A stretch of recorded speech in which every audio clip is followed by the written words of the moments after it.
नमस्कार दोस्तों, मैं काजल उपाध्याय और आप देख रहे हो मेरा चैनल S4 स्टार्ट।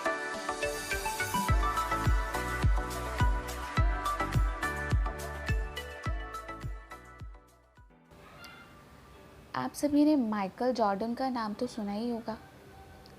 यह बास्केटबॉल के फेमस खिलाड़ी हैं जिन्होंने अपने हार्ड वर्क के बलबूते पर यह सफलता प्राप्त की है। तो आज हम इन्हीं की मोटिवेशनल स्टोरी सुनेंगे जिससे हमें बहुत प्रेरणा मिलने वाली है। तो चलिए शुरू करते हैं। माइकल जॉर्डन बचपन से ही अपने पापा के आज्ञाकारी बेटे थे। एक बार उनके पिता ने उनको एक टी शर्ट दी और कहा कि माइकल, इस टी शर्ट को बेचकर दिखाओ। माइकल कभी नहीं बोले कि पिताजी मैं यह काम नहीं कर पाऊँगा। माइकल गए और उस टी शर्ट को $1 में बेचकर आए। उनके पिता ने उनको शाबाशी दी और अगली बार फिर कहा, माइकल जाओ और अब की बार इसे $2 में बेचकर दिखाओ। माइकल गए और धूप में परेशान होते रहे, लेकिन टी शर्ट नहीं बिकी।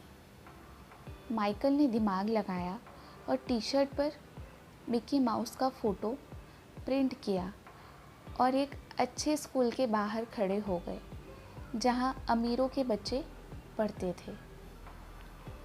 तभी एक बच्चे को वह टी शर्ट पसंद आ गई और उसके माता पिता ने उस बच्चे को वह टी शर्ट दिला दी। इसके बदले माइकल को $20 मिले। माइकल घर आए और पिता को $20 थमा दिए। पिता ने उनको शाबाशी दी। कहानी का सबसे बड़ा मोड़ अब आगे है। एक बार फिर उनके पिता ने उनको यही काम दिया, लेकिन इस बार टी शर्ट $200 में बेचनी थी। माइकल ने मना नहीं किया और बेचने निकल गए। तभी माइकल को पता चला कि हॉलीवुड की एक फेमस एक्ट्रेस बगल के किसी शहर में आई हुई है। माइकल बिना टिकट ट्रेन में सफ़र करने चले गए और लोगों को भीड़ को चीरते हुए निकल गए और सीधे एक्ट्रेस के पास पहुंचे। सिक्योरिटी गार्ड ने उनको रोकने की कोशिश की, लेकिन वह वहां पहुंच चुके थे। माइकल के मासूम चेहरे को देखकर एक्ट्रेस ने उनको ऑटोग्राफ दे दिया। माइकल वापस आए और चौराहे पर आके टी शर्ट को बेचने लगे। कुछ ही देर में वहाँ लोगों की भीड़ जमा हो गई। हर कोई वह टी शर्ट खरीदने के लिए आतुर था। किसी ने $200 तो किसी ने $500। अंत में वह टी शर्ट माइकल ने $2000 में बेच दी। जब वह उनके पिता के पास आए तो पिता ने यह सुनकर उनको गले से लगा लिया और कहा, बेटा, तू दुनिया में बहुत नाम कमाएगा, तू जो चाहे वो कर सकता है।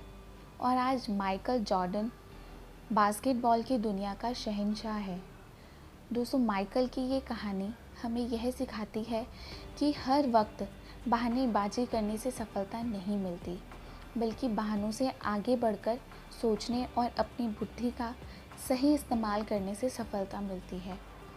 मुझे उम्मीद है कि आपको मेरी ये कहानी पसंद आई होगी। अगर आपको मेरी ये कहानी पसंद आई है तो आप मेरी वीडियो को लाइक और मेरे चैनल को सब्सक्राइब करना ना भूलें। धन्यवाद।